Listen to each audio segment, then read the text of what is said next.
Bonjour à tous, c'est Nicolas Rago, Actarus, pour une nouvelle vidéo en 6 max, No Limit 100 sur Full Tilt en 4 tabling.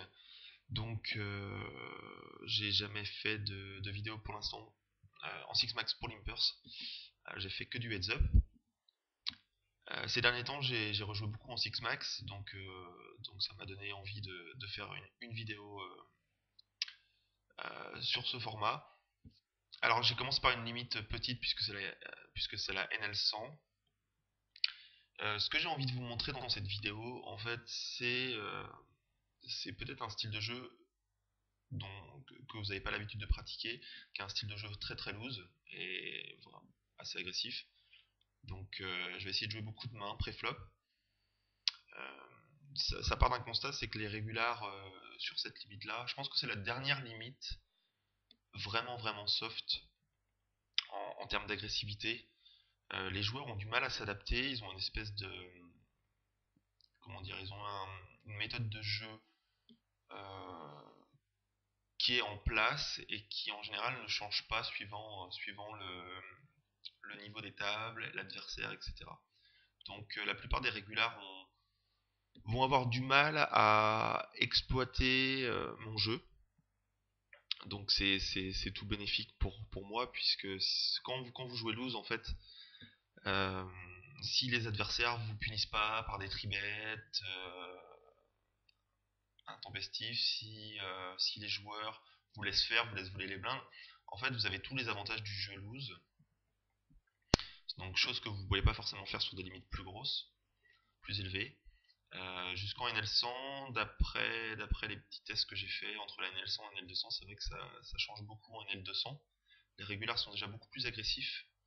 Euh, c'est pas forcément des très bons régulars, mais le fait qu'ils soient plus agressifs vous empêche de faire ce que vous voulez. Donc sur cette limite là, je vais essayer de vous montrer comment j'appréhende le jeu. Alors ça veut pas dire qu'il faut jouer tout le temps super agressif et super aussi loose que je vais le faire. C'est juste pour vous montrer que finalement le jeu tight agressif qui est 20-17, c'est pas forcément le jeu optimal. C'est peut-être le jeu optimal contre des joueurs dont on ne connaît pas le niveau. En fait, quand vous arrivez sur une nouvelle table, c'est peut-être le jeu idéal qu'il faudrait avoir. C'est un peu un jeu passe-partout, maintenant c'est loin d'être optimal, notamment en NL100, face aux régulars moyens. Je pense qu'on peut se permettre de jouer beaucoup plus loose. Donc je vais essayer de vous montrer ça. C'est un peu sous forme de test. Et c'est pour vous encourager plus tard à, à un peu épicer votre jeu avec des moves un peu plus, comment dire, qui sortent un peu de l'ordinaire, un peu plus tricky.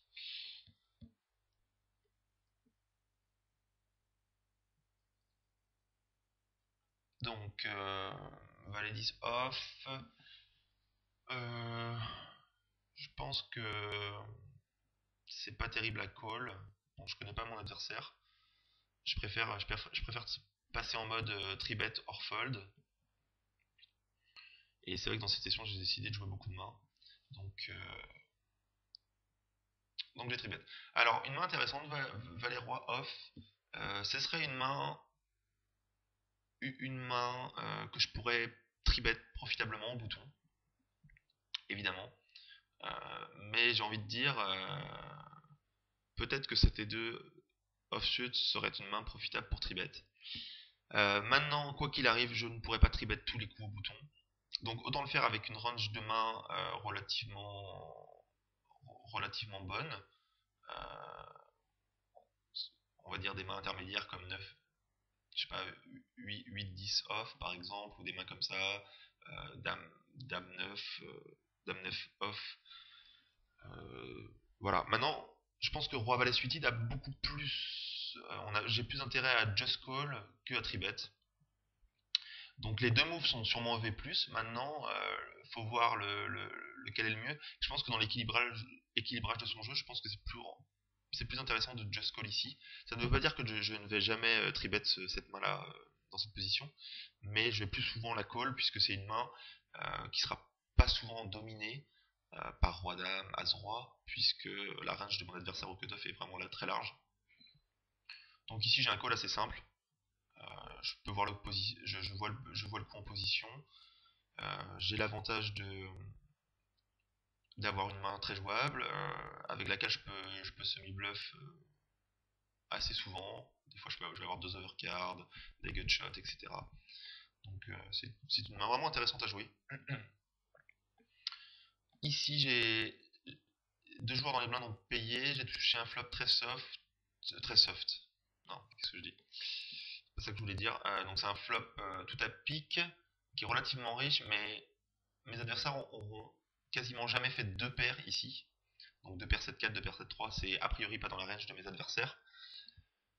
Je reviendrai sur les statistiques qui sont affichées par Poker Tracker 2. Alors j'ai changé, je suis passé au 3 récemment, mais j'ai mis un peu de temps à changer. Je vais revenir tout à l'heure pour vous détailler les statistiques. Pour l'instant, elles sont pas trop en place sur les tables, donc je vais attendre quelques minutes. Donc voilà, mes adversaires ont rarement fait deux paires. Ici, il y a Brelan et la flush qui serait une main très forte ici, mais je pense que mes adversaires auront souvent une main faible, donc j'ai décidé de c-bet. Si je suis payé par par une main comme As-7 suited, une As-7 à cœur peut-être, j'ai la position et j'ai 50% de toucher sur deux cartes. Donc voilà, c'est un semi-bluff, j'aurais pu envoyer peut-être plus fort, j'ai envoyé que seulement 8 dans 12. Bon, évidemment, j'aurais pu checker ce flop, hein. C'est possible aussi.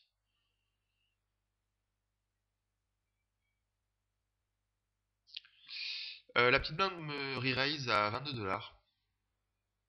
Ça, c'est pas une très bonne nouvelle.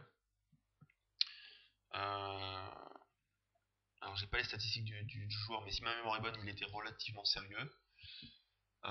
Alors, ici, j'ai c-bet dans 3 joueurs en position, et mon adversaire m'a check raise.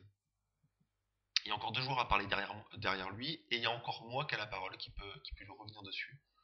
En général, un joueur qui est relativement décent, s'il a une main moyenne, type A7 ou même peut-être paire de 8, et qu'il n'a pas envie de stack off avec, il va souvent just call. Il va jamais raise pour fold derrière. Donc ici, ça m'est un peu difficile. Déjà la première option c'est de fold, de call pardon. Ça m'est un petit peu difficile de call puisque je sais pas si mon roi de pique est bon. C'est quand je vais toucher ma flush. J'ai pas mal de doubts, mais je ne sais pas quand ils vont être bons. Ça va être assez compliqué puisque mon adversaire peut aussi me bluffer à la turn même si je touche. J'aime pas trop le call. Donc ici ce serait plus pour un move entre fold ou raise all-in. Alors comme je l'ai dit, je pense que mon adversaire ici a une range relativement solide. Donc le push est sûrement mauvais puisque j'ai peu de fold equity. Alors en l'occurrence dans ce coup j'ai push all-in, j'étais pas forcément bien concentré. Alors je vais vous faire le détail du calcul de V. Si je push all-in, en fait j'envoie à 92 pour faire tapis. Et si mon adversaire me call, le pot va faire 210$. Je pense que quand je vais call, j'aurai à peu près 30 à 35% d'équité en moyenne.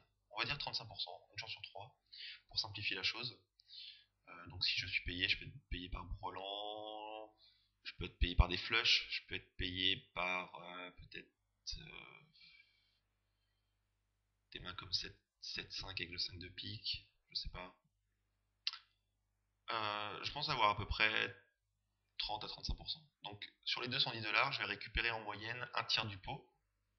Donc je vais récupérer tout simplement 70$. Donc comme j'ai investi 92, je perds à chaque fois que je fais all-in et que je suis payé. Comme j'ai investi 92 et que je récupère 70$ directement, je fais une perte sèche de 22$. En revanche,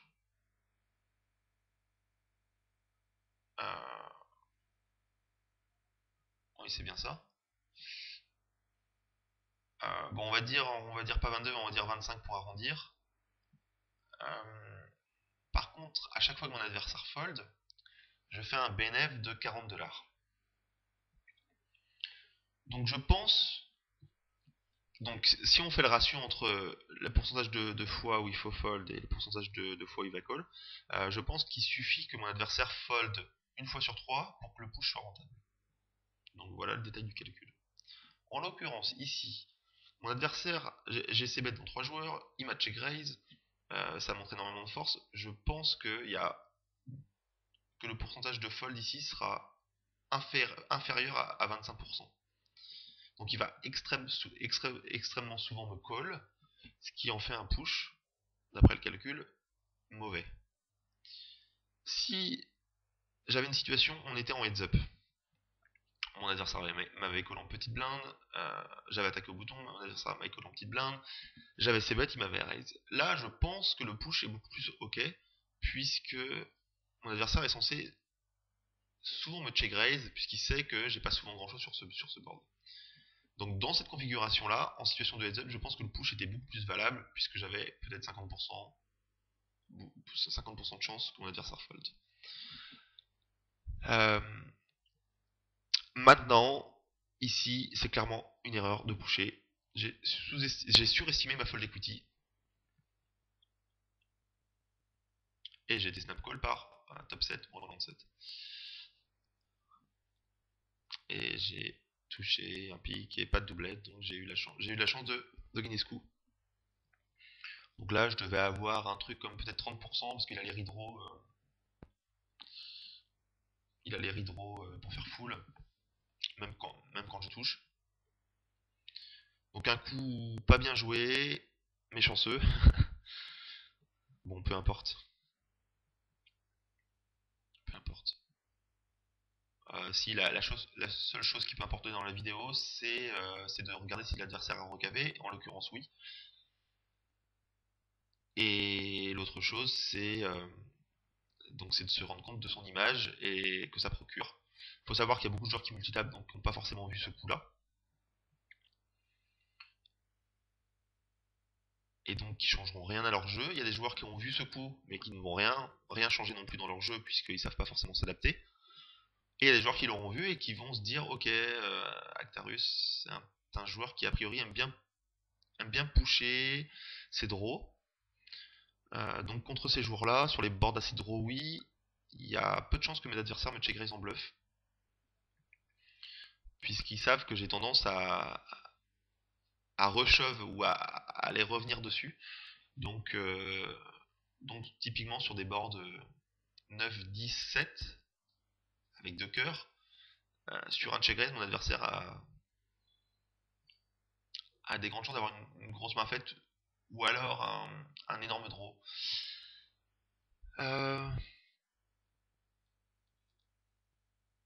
Alors mon adversaire m'a mini raise au flop, en bas à gauche.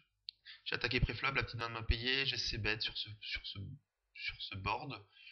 J'ai le roi de trèfle, j'ai été mini raise à 10, j'ai fait 5, il m'a fait 10, j'ai payé. Et là mon adversaire bet la turn, j'ai pas les codes directs pour payer. Et je pense qu'ici sur ce board assez riche, mon adversaire va pas souvent lâcher sur un raise. Et en plus de ça, si je raise, je me commit. Si je fais un raise à 41 par 42, mon adversaire me pousse tapis à 90, j'ai quasiment les codes pour payer, donc ici ce sera un mauvais bluff. Je pense qu'il est beaucoup plus sage de passer.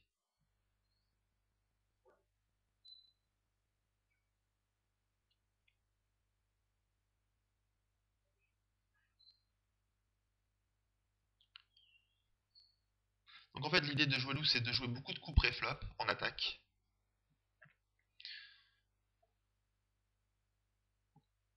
De ne pas subir les coups évidemment, puisque ça reviendrait à jouer loose passive.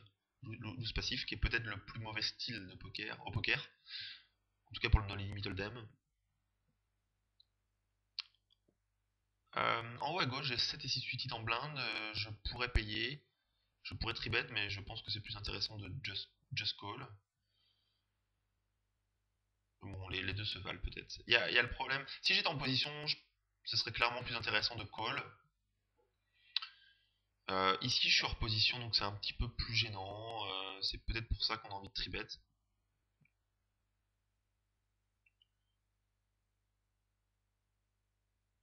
Alors, j'ai décidé de call avec troisième paire, pardon.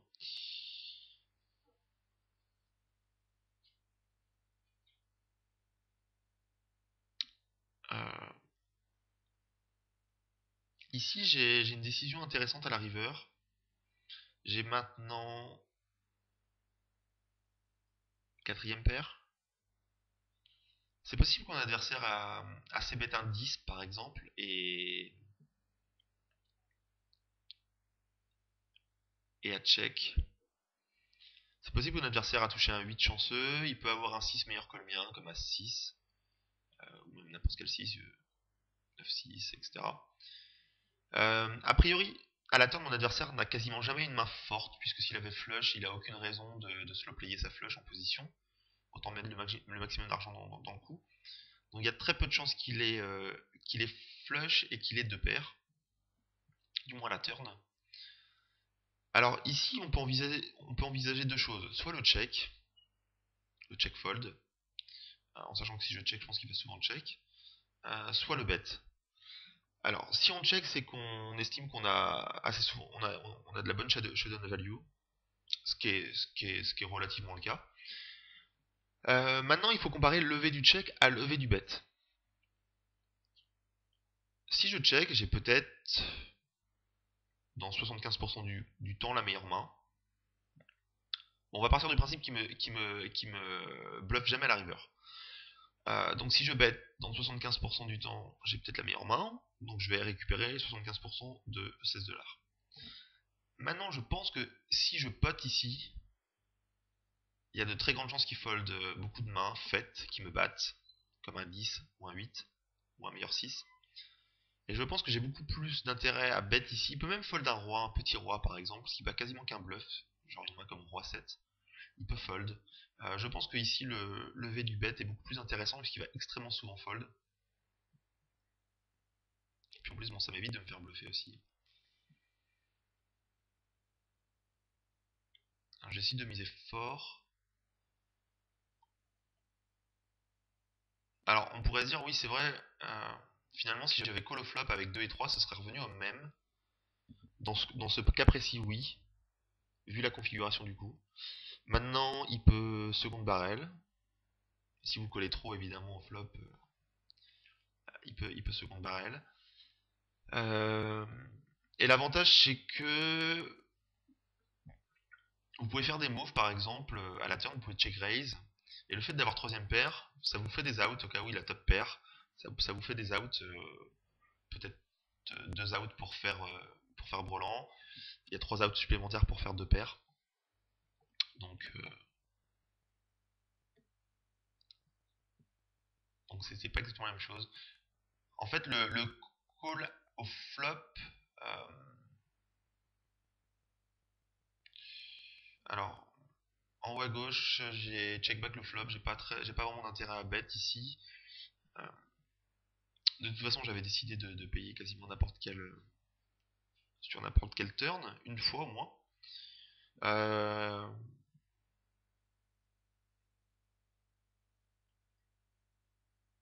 Maintenant, peut-être que mon adversaire me bluffe à la river parce qu'il a senti de la faiblesse.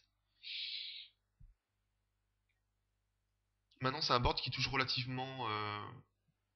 va relativement bien toucher sa main, puisque quand il me call, il aura souvent des Broadway. Euh, donc il peut value ici une main comme roi 10, roi valet, deux paires valet dame. Peut-être la quinte flopée aussi. Euh, donc je pense que c'est plus raisonnable de fold ici. Si vous apercevez qu'un adversaire a tendance à vous voler les coups, à la turn et à la river,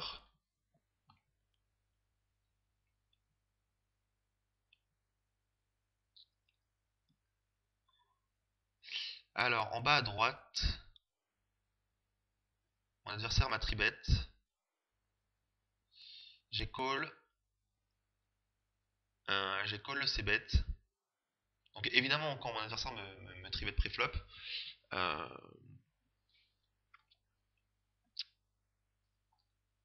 j'ai je suis plutôt content puisque c'est une main qui sera très souvent devant sa range.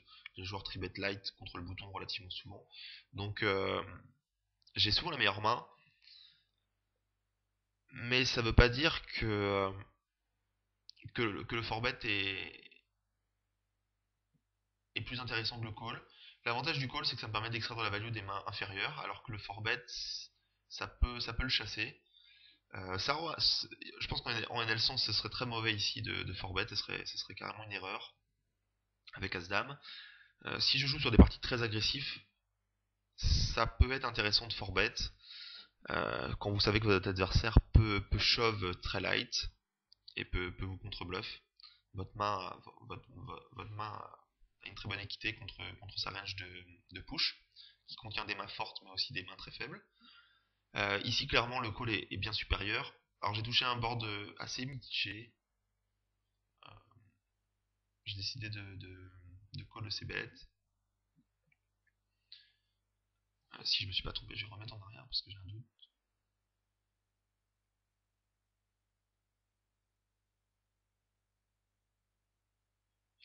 Oui. Alors, mon adversaire a envoyé 15. Donc, évidemment, c'est un call très facile. Le raise ici n'aurait pas vraiment d'intérêt. 9 de carreau, c'est une main assez riche qui fait rentrer 10 et valet. Il peut me semi-bluff pré-flop avec des mains comme roi 9, dame 9. C'est des mains intéressantes à tribet, qui flop relativement bien. Donc c'est possible qu'il ait touché. C'est pas une bonne carte du tout. Euh, Ici, j'ai encore aucun intérêt à miser la turn, si ce n'est pour protection, mais ça, ce ne serait pas un argument suffisant pour bet. Je peux me faire check raise. Non, je pense pas que je me serais fait check raise ici en bluff, peut-être en semi-bluff, ça aurait été possible. Donc voilà, le valet de carreau est une carte vraiment horrible. Je sais pas s'il peut value ici deux paires roi dame par exemple. Je sais pas s'il pourrait le faire au brelan. Bon, ici j'ai un bluff catcher, je ne connais pas le joueur, je pense que ce serait raisonnable de fold. Si mon adversaire ne value ici que flush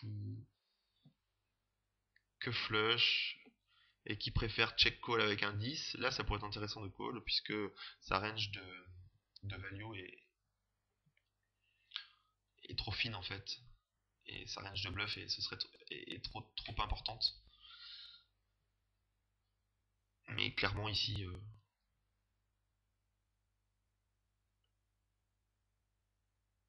il est plus raisonnable de fold. Alors en bas à droite, j'ai payé avec As-Dame suited contre le joueur UTG. Je n'ai pas vraiment intérêt à tribet, puisque ça m'étonnerait qu'il me colle avec des mains comme As-Dame, paire de 5, etc.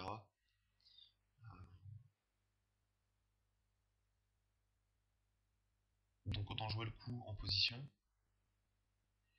avec une main intéressante. Mon adversaire assez bête, donc là je pourrais raise au flop. Je pourrais raise le flop pour value.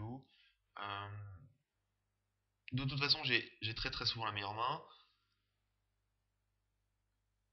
Puisque mon adversaire. Donc sa range UTG, si c'est un joueur plutôt tight agressif, ce serait As-10 plus, As-Valet off plus, beaucoup de paires, quasiment toutes les paires, plus des quelques connecteurs assortis. Donc ici évidemment, je suis battu que par As-Roi, paire de 2, paire de 3, paire d'As, mais bon, il y a peu de chance quand même parce que je lui prends une carte. Il y a moins de possibilités de prendre d'As. Euh, donc je pourrais raise pour value ici, ça serait intéressant de balancer ma range avec des bluffs. Clairement, il pourrait me payer avec peut-être une main comme paire de 10, paire de valet, As 10, As valet. Ça pourrait être intéressant. Là par contre, je pense que le raise est pas très bon. Quand il envoie 14, puisque je monte quand même énormément de force face aux joueurs UTG. Je représente vraiment une main, peut-être deux paires ou brelan. Et je pense que des mains comme As-10, As-Valet, il va tout le temps les fold ici si je raise, donc j'ai pas trop de value.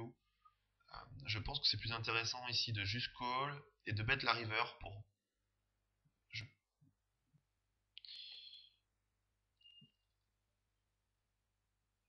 C'est plus intéressant de bet la river. Euh, il peut faire un hero call en pensant que j'ai les carreaux, j'ai raté les carreaux. Ce serait une possibilité. J'ai décidé de miser pas fort. Pas parce que j'estime que ma main est pas assez forte pour value plus fort en fait. Et mon adversaire a fold. Tout simplement, c'est le genre de mise que je pourrais faire relativement souvent en position pour bluffer les coups. C'est des bluffs pour pas cher. Et si vous balancez votre range avec des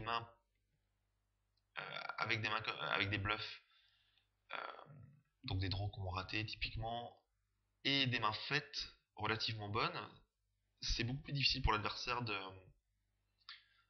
de call en fait. Et ça vous permet de placer des bluffs pour pas cher. C'est assez intéressant de mixer son bet sizing.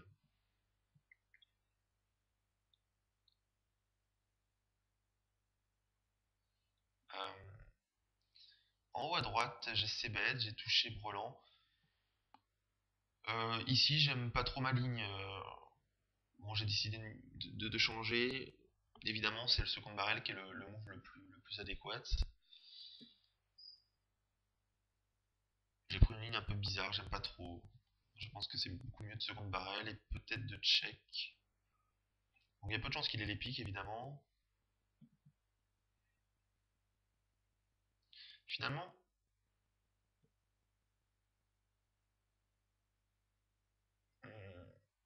contre un bon joueur, c'est un bed river qui est vraiment sin. Puisque s'il a un roi, il a pas roi 8. Il peut avoir roi 10. Et il peut avoir des mains comme roi-dame, roi-valet pour le split. Possible qu'il ait as-roi. Bon, c'est pas impossible non plus, mais plus de chances qu'il ait des mains comme roi-dame. Euh, un bon joueur paiera pas forcément souvent ici avec as-10. C'est un value bet assez sin. Mais j'avais vu que mon adversaire, en fait, dans le début de la session, j'avais eu certains coups avec lui. J'avais vu qu'il était très calling session et surtout mauvais. Donc je pense que c'est un value bet plutôt facile contre ce joueur-là. Mais contre un bon joueur, c'est pas forcément évident. J'ai peut-être plus de value à check call. Malheureusement, le 8, c'est une mauvaise carte.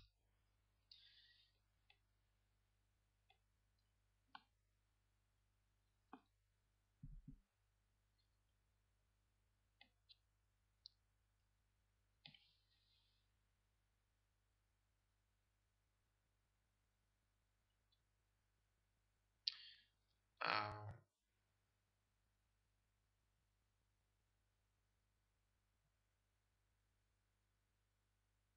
Qu'est-ce qui s'est passé? J'ai pas vu.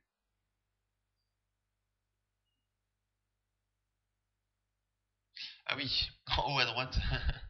En haut à droite, j'ai payé 10$ avec 7 et 6 suited sur le tribet en position. Évidemment, c'est une erreur, c'est un misclick en fait. Je voulais pas call. Ici, c'est clairement un fold. Voire un 4bet pour bluff, mais c'est un fold 95% du temps. Et sans faire exprès, j'ai call. Donc ça va être assez marrant. Ici, quand je call, c'est vrai que je représente une main extrêmement forte.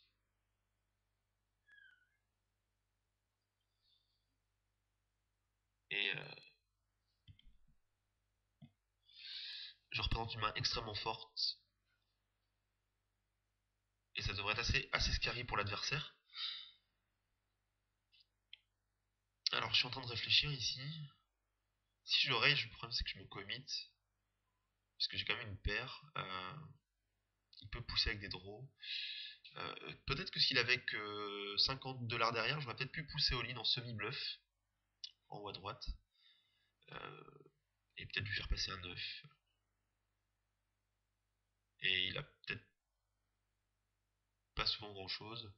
Le problème du call, c'est que beaucoup de cartes peuvent toucher sa main, beaucoup de cartes, et sur beaucoup de cartes, il peut me bluff, donc c'est vraiment un mauvais call ici. Je pense qu'il a s'il y a un peu moins de tapis, j'aurais pu penser à pousser all-in, ça aurait été intéressant.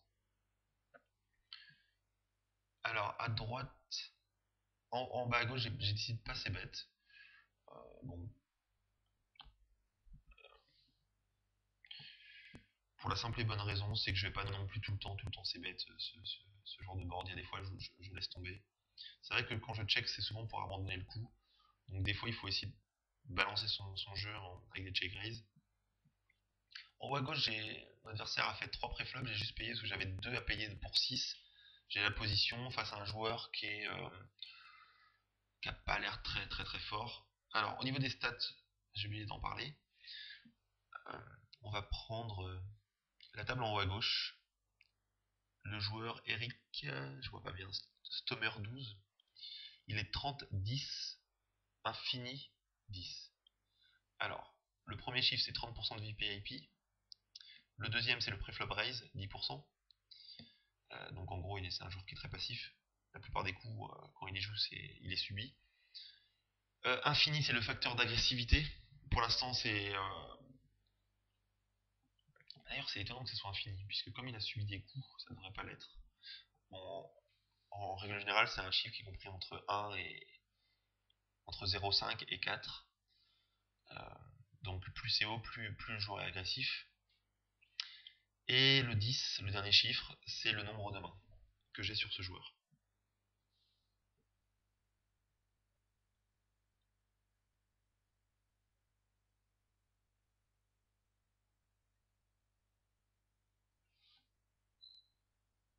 Alors, je vais revenir sur le...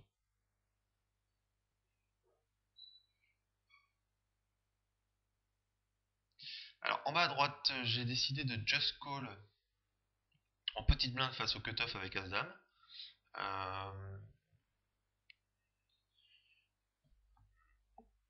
C'est une possibilité avec As-Dame, on n'est pas obligé de tribet tout le temps pour value, on peut just call. Ça permet d'avoir de temps en temps dans notre range d'avoir des mains un peu bancales et d'avoir des mains un peu fortes, des as un peu forts, donc c'est intéressant. Ce serait d'autant plus intéressant si le joueur en grosse blinde avait l'habitude de squeeze les coups, puisqu'il y a eu 3 préflops, j'ai payé 3, mon adversaire peut faire 15. Et là, je pense que ça aurait été intéressant de forbet pour value, du moins aussi pour protéger sa main. Donc ça aurait été intéressant de revenir sur le squeezer initial. Donc ça, je vous encourage à un petit peu plus souvent call des mains très fortes quand vous avez des joueurs derrière vous très agressifs. Surtout quand quand le raiser initial est au bouton au cutoff. Puisque quand c'est au UTG ou UTG plus 1, en général les joueurs font très peu de tribet light. Donc voilà. J'ai manqué ce flop qui est relativement riche. Alors en haut à gauche, mon adversaire a check. J'ai décidé d'envoyer juste la moitié du pot, chose que je ferais des fois en bluff aussi total. C'est assez intéressant.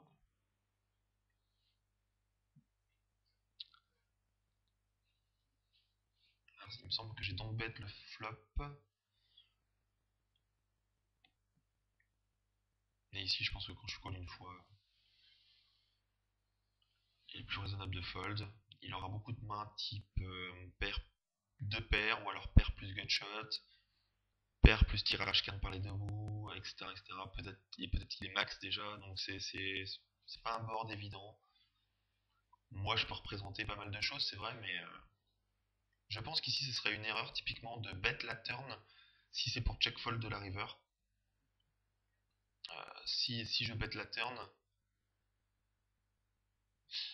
c'est plutôt pour bet la river, puisque je peux faire passer des mains. Je vais revenir sur le combo.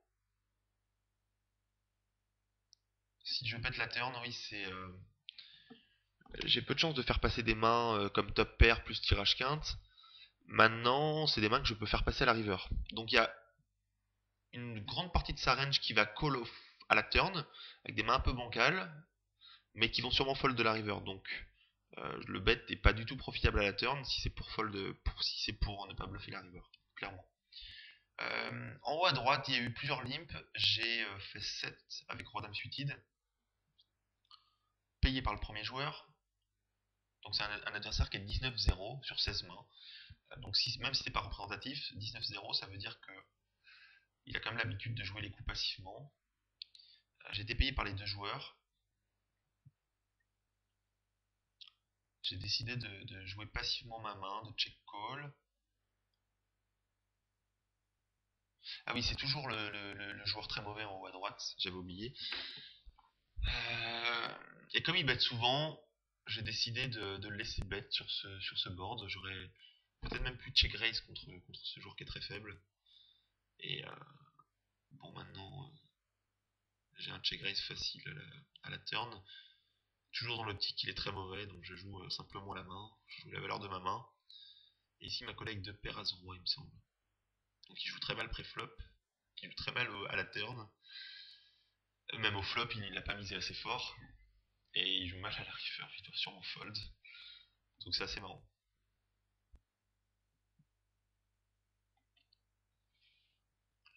Un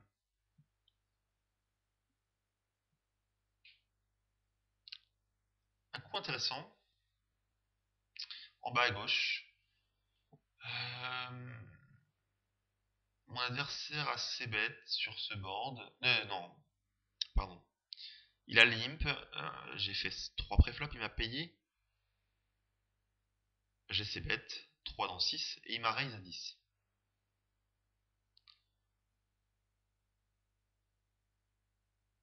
Alors, c'est un joueur qui est relativement manipulable, j'ai l'impression. Quand il me check raise, je pense que sa range contient beaucoup de bluffs.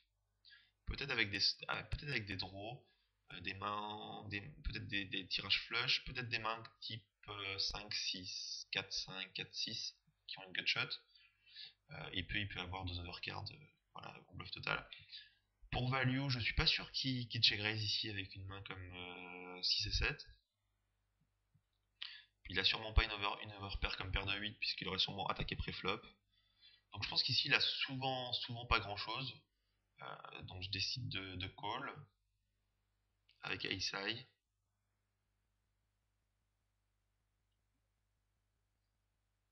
Mon adversaire a mini raise pré-flop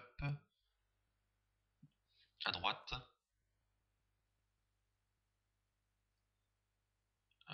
J'ai call en position et je reste tout de suite son bet qui est assez petit. Je peux lui faire passer pas mal de middle pair. Je pense que je peux le bluffer sur les trèfles si je suis collé. En fait, c'est mon semi-bluff, ça va être un. Donc, ce bluff est intéressant pour un mélange de pas mal de choses.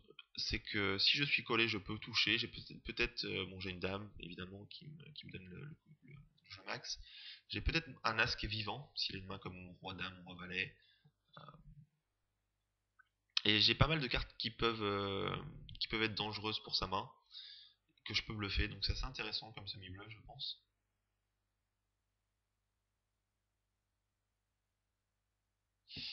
En bas à gauche,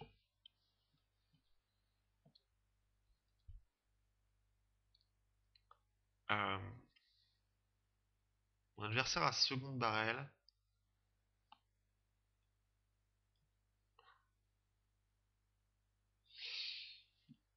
Je pense que contre un bon joueur, j'aurais dû fold de la turn. Puisque un bon joueur, une fois que je paye une fois, euh, il sait très bien que je ne folderai pas un 7 ici en main. À la turn du moins. Il y a beaucoup de joueurs qui abandonnent en fait après avoir check raise. Ils préfèrent abandonner le coup puisqu'ils savent que j'ai une main sûrement faite contre laquelle ils n'arriveront pas à me faire folder à la turn. Peut-être à la river avec un bet turn, bet river, mais pas seulement à la turn. Donc il y a beaucoup de joueurs qui abandonnent. Alors ici je sais pas son niveau. Euh, dans l'ensemble je préfère quand même fold. si on part du principe que l'adversaire va souvent abandonner son bluff à la turn, par contre il va souvent continuer à la river. Ce qui m'a mis la puce à l'oreille, c'est qu'il y a beaucoup de joueurs avec une main comme 7 et 8 ici, qui auront pas de contrôle en fait. Donc c'est ça qui m'a mis un peu la puce à l'oreille, c'est qu'il y a une grande partie de sa range de mains faites assez faibles qui vont sûrement pas bet la turn, et je me suis dit que ça polarise beaucoup sa range quand il bet cette carte, cette dame. Et donc j'ai décidé de just call. Ici, sur le 6 de pique, il a check. Je pense que bon, donc là j'ai vraiment la showdown value. J'ai peut-être que dans 50% des cas, un peu plus, 60%, je sais pas, je dis ça à la louche, j'ai peut-être la gagne. Donc le check est intéressant. Mais peut-être que le bet très fort ici est bien meilleur. Si je mise spot, c'est vraiment scary. Je représente pas grand chose, c'est clair. À part une flush très chanceuse, mais je représente pas grand chose. Le gros avantage, c'est les joueurs de NL100 associent souvent le bet, le bet pot dans un coup assez gros à nuts. Donc ça, c'est quelque chose qu'on peut exploiter assez facilement et, et donc souvent bluffer certains coups en misant très fort. Les joueurs vont pas se dire est-ce que sa ligne est crédible avec son range de main, est-ce qu'il peut me faire ça avec des mains, est-ce qu'il peut me faire ça en bluff, etc., etc. Et donc je peux hero call avec troisième paire. Ces joueurs ont tendance à pas, à comment dire, ils ont tendance à pas raisonner et à juste voir la hauteur des mises en fait. Donc c'est possible ici que si je mise le coup, dans 90% du temps, je vais gagner le coup. Donc c'est ce que j'ai pensé. Je pense donc que le bet très fort est bien plus rentable.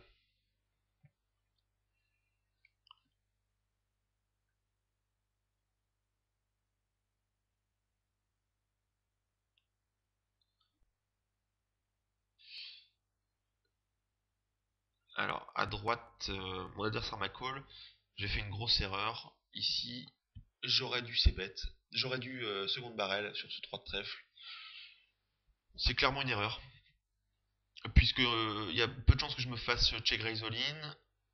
Il y a beaucoup de joueurs qui, s'ils ont une main comme As-Roi, de paire Roi 10, ils vont pas de contrôle, ils vont just call. Donc il y a quand même peu de chances que je me fasse raise en bluff. Et que je me fasse raise tout court ici. Donc je vais souvent voir la river si mon adversaire ne fold pas. Il faut clairement second barrel, c'est une excellente carte. Et malheureusement j'ai check. Donc à gauche j'ai décidé d'overbet à 69 dans 59. Et là c'est hyper scary pour mon adversaire. De toute façon s'il a rien il va pas me faire un contre-move. Puisqu'il a plus de... Ah non, j'ai bet son tapis, pardon. Donc oui. Et je pense que ici c'est très difficile pour lui de hero call avec un 7. Même juste une dame. Sans historique particulier. Là maintenant, bah à droite c'est un peu difficile de bluffer, puisque j'ai montré de la faiblesse quand même. Et mon adversaire avait flush et m'a piégé. Donc en fait j'ai pris la ligne optimale si j'avais vu ses cartes. Néanmoins contre son range de call, le bet turn est bien meilleur. Et là, mon adversaire me dit t'as vraiment full. Non, aïe ça y est.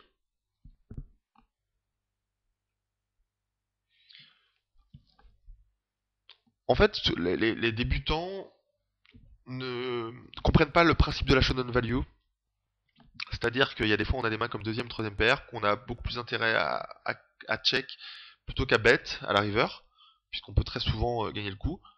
Euh, quand les joueurs commencent à avoir un niveau un peu plus avancé, ils comprennent ça, et des fois ils tombent dans une paire de deux, j'ai un call relativement facile en blinde. fold ne serait pas horrible non plus, mais bon.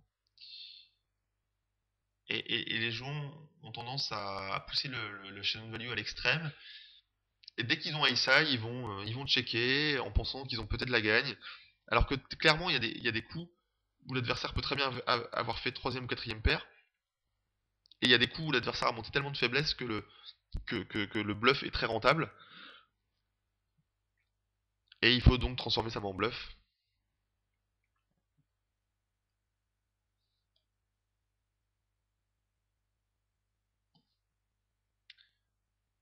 Pour voler le coup de manière profitable. Donc quand vous avez une main un petit peu forte, posez-vous la question, ok, j'ai de la showdown value maintenant, est-ce que c'est pas plus intéressant de bluffer le coup? Si vous pensez que vous avez un pourcentage de très élevé pour passer ce bluff, c'est clairement plus intéressant. Quand vous estimez que votre adversaire n'a quasiment jamais une main forte dans ce coup, vu son pattern, et que vous pouvez avoir une main forte. Alors, en bas à droite, mon adversaire a mini raise, j'ai call en position, call, et ici j'ai ses bêtes, bah j'ai misé. Pourquoi pas? Pourquoi pas? J'ai pas de carreau, c'est un peu gênant.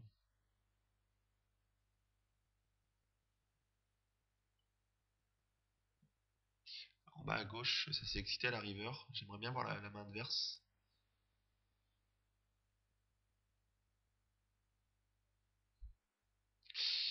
C'est le genre de coup en bas à droite qui est un petit peu difficile à négocier. J'ai attaqué UTG, payé. Le problème c'est que si je bête, c'est plutôt pour prendre le coup tout de suite, pour pas se faire bluffer. Mon adversaire peut me flotte avec pas mal de mains. Donc j'ai décidé de check fold puisque check call c'est un peu ambitieux. Je peux déjà être battu et mon adversaire peut continuer à bluffer pas mal de turns. Donc de toute façon, paire de 6 ici, c'est un spot très difficile à jouer. Évidemment, si typiquement là on arrêtait le coup au flop et qu'on était all-in, je paierais avec paire de 6. Mais comme mon adversaire a la position, il a l'avantage sur les streets suivantes.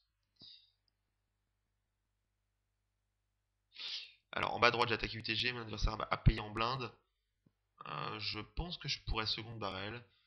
C'est possible qu'il fold une main comme paire de 8, paire de 9, ou un 7. Mais j'aurais quand même préféré un valet ou un 10 pour bluffer ici, à la turn, puisque ça me donne non seulement des... Ça me donne non seulement des outs au cas où je suis payé, mais en plus de ça, mais en plus de ça, ça a l'avantage que c'est beaucoup plus difficile pour mon adversaire de me payer une seconde fois s'il a une main comme paire de 8. Donc c'est deuxième paire au flop, maintenant ça fait troisième paire à la turn, c'est vraiment difficile pour lui de me call. Donc voilà. Alors en bas à gauche, j'ai payé CT9 parce que c'était quasiment un mini raise. C'est un peu borderline contre un très bon joueur, peut-être que je folderai. Ici c'est un board que mon adversaire n'aura pas souvent touché. J'ai décidé de check raise en total bluff et d'abandonner. Si je suis payé une fois, j'arrête les frais. Ah non. Au lieu de check raise, je l'ai fait en deux temps, j'ai call et bet la turn. Chose que je fais de temps en temps. Je peux le faire avec beaucoup de mains, des bluffs, des semi-bluffs, des grosses mains, des mains intermédiaires. Donc suivant le profil du joueur. Je vais pas rentrer dans les détails, mais j'essaye de bien balancer ma range. Alors, comme je disais, j'aurais pu check raise. Si je m'étais fait call sur mon check raise, j'aurais abandonné, sauf s'il y a eu un trèfle qui était arrivé.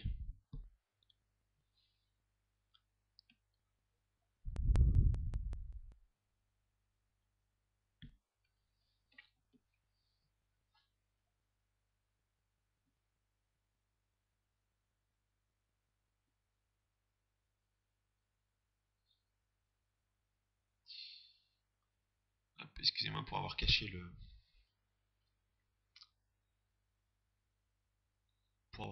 les tables pendant un petit moment.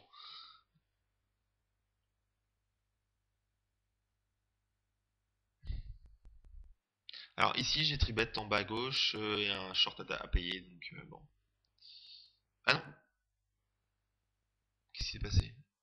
Ah non, je me suis fait raise all in, hein, donc j'ai passé. Euh,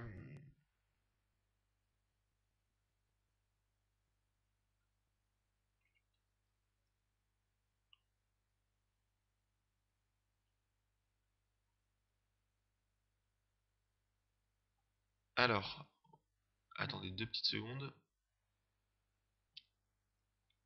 Donc j'ai call.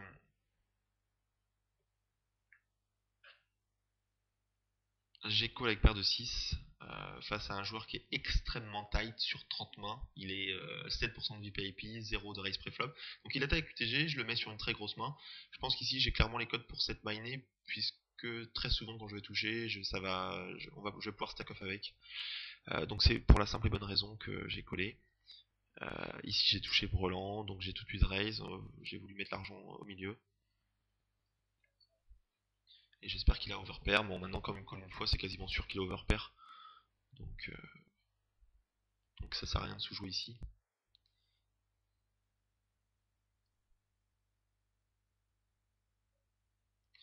En fait, si vous êtes sûr que votre adversaire a... Par exemple, si vous voyez les cartes adverses et que vous savez qu'il a paire d'as, c'est beaucoup plus intéressant de cette miner, puisque vous savez que très souvent, là il a paire de valet, ça va tenir.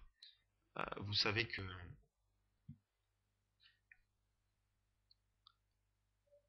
Vous savez donc que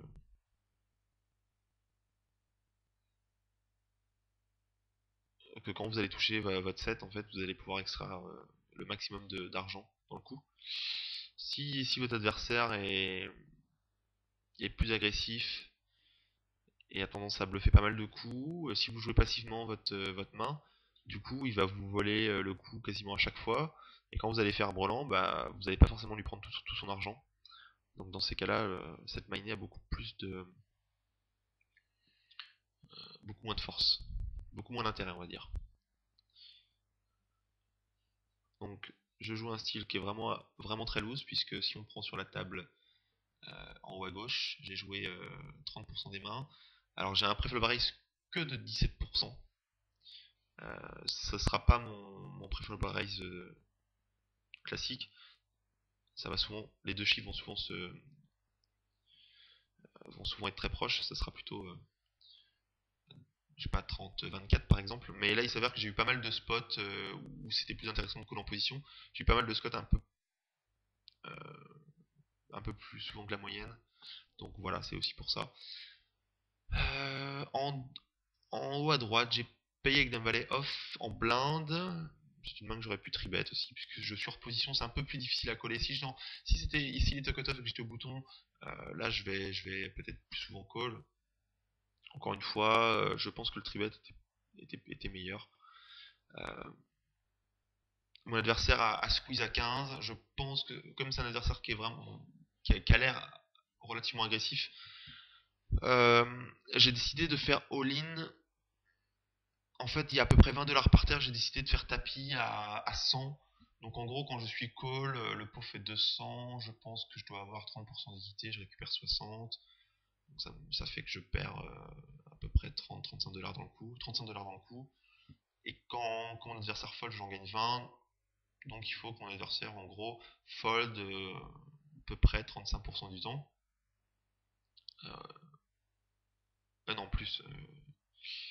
Qu'est-ce que je dis 70% du temps. Et je pense qu'ici ça va être le cas, mon adversaire va extrêmement souvent fold. Je rentre pas dans les détails, mais je pense que c'est vraiment un move V+, là. D'avoir just call. Et je peux très bien avoir piégé avec une main type paire de 10, paire de valet, as roi, as dame. C'est tout à fait possible, hein. J'ai pas forcément R dans ce coup. Alors, il y a un adversaire assez agressif en haut à droite. Peut-être que j'aurais pu le tribet. Avec as valet, pas pour value vraiment, mais on va dire pour bluff, et puis j'ai une main qui peut toucher de temps en temps. Mais j'aime pas trop le call ici avec As Valet off. As Valet off. Bon.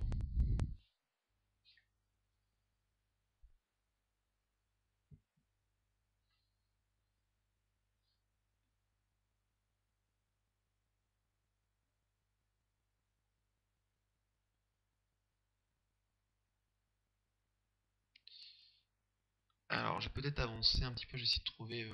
j'ai encore un ou deux spots intéressants. Je vais pas tarder à arrêter la vidéo. Euh, Ah, ce spot est intéressant, ouais. J'ai attaqué préflop, je suis payé par 3 joueurs. Non, pardon, c'est UTG qui a attaqué, j'ai paire de valet, j'ai pas vraiment d'intérêt à tribet ici contre un joueur UTG. Je pense que je vais faire fold la plupart des mains que je bats. Je préfère just call. Le joueur UTG a check, donc je bet. Je suis payé par deux joueurs qui ont la position sur moi. Donc là, c'est assez problématique. Je pense que très souvent, un des deux a un 6 en main. Euh, Peut-être que je pourrais bet ici 12. Le problème, c'est que je vais être call par toutes les mains comme c'était 8. Et c'est des mains qui pourront bluff à la river. Donc là, j'ai pas trop d'intérêt à miser.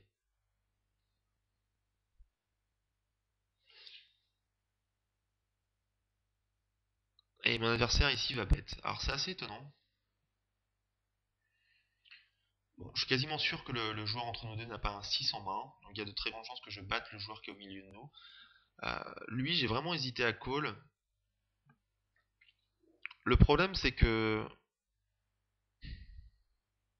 je pense qu'il a rarement une main très forte comme un 6 ici. Puisqu'il aurait bet à la turn. Maintenant, il peut avoir fait peut-être une flush un peu chanceuse. Je sais pas, j'ai trouvé ce bet bizarre. J'ai vraiment hésité à call. C'est vrai que ça représente pas grand chose. Peut-être qu'il bluffe avec 7 et 8. Le problème, c'est que s'il a un 5, il a aucune raison de bluffer ici. Toutes les mains faites un peu faibles, il va pas les bluffer. Euh, j'ai vraiment hésité. Je pense que c'est très borderline ici. Il y a peut-être pas de. Peut-être que les deux décisions se valent. Bon, en tout cas, j'ai fold et mon adversaire juste à ma gauche a snap call avec paire de 9.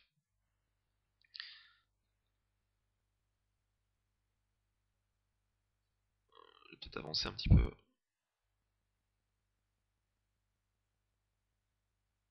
Voilà. Et en fait, le joueur au bouton qui est sûrement très mauvais a check son full. C'est vraiment horrible. Puisqu'ici, il faut qu'il value bet contre deux joueurs. Il y a de bonnes chances que quelqu'un ait un 6 en main. Donc il peut quasiment tout lui prendre. Donc c'est vraiment une erreur. Je regarde vite fait si j'ai pas d'autres mains très intéressantes.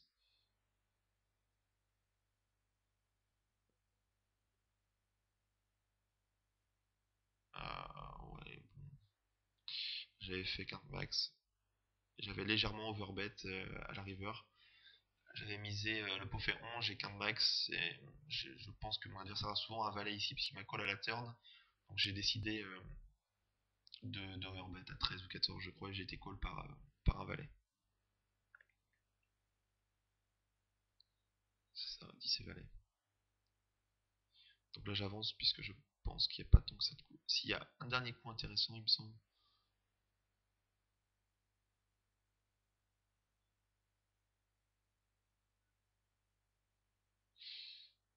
Oui, celui-là. Donc j'ai en haut à droite, j'ai payé un raise avec roi valet suited. La partie est relativement passive, donc j'espère avoir pas mal de calls et jouer ma main comme une espèce de une main à tirage. Donc, roi valet suited, c'est le genre de main avec laquelle je call, mais si c'était offsuit, j'aurais fold puisque c'est contre le joueur UTG. Euh, Ici, j'ai décidé de call le bet. Donc c'est un board que le joueur UTG aura souvent touché. Moi j'ai call, donc c'est assez scary. Et là, c'est assez marrant parce que on a un joueur qui est relativement serré. Euh,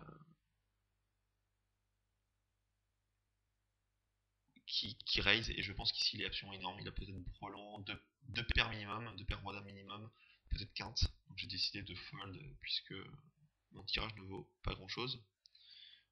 C'est le genre de situation ici, typiquement l'adversaire va jamais bluff ici. J'accélère j'accélère la vidéo pour pas que ça dure trop longtemps. Voilà, donc c'est la fin de la vidéo.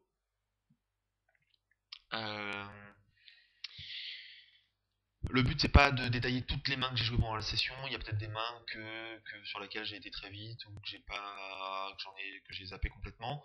C'est pas trop gênant. Le but c'est de vous montrer un style général et de faire un petit focus sur certaines mains. Alors ce que j'ai voulu vous montrer, donc c'est ce style très loose. J'ai joué peut-être 30% des coups, 35% des coups. Alors j'ai pu le faire puisque mes adversaires ne s'adaptent pas, je ne suis pas tribet, j'ai pu voler les blindes énormément, les adversaires ont tendance à beaucoup call mais hors position, à jouer les coups passivement. Donc ce qui fait c'est que ce style de jeu est vraiment optimal pour la no limit 100. En tout cas ce que j'ai vraiment voulu vous faire comprendre, c'est que quand vous avez un style de jeu en place, la plupart des joueurs ont tendance à oublier de réfléchir sur des alternatives différentes d'aborder le jeu. Donc essayez des choses chez vous, quitte à redescendre de limites. Par exemple, si vous êtes gagnant en NL 400, redescendez en NL 200 et essayez d'épicer un peu votre jeu avec des moves un peu tricky, avec des périodes où vous pouvez être très maniaque, très loose. Et vous allez être surpris du résultat.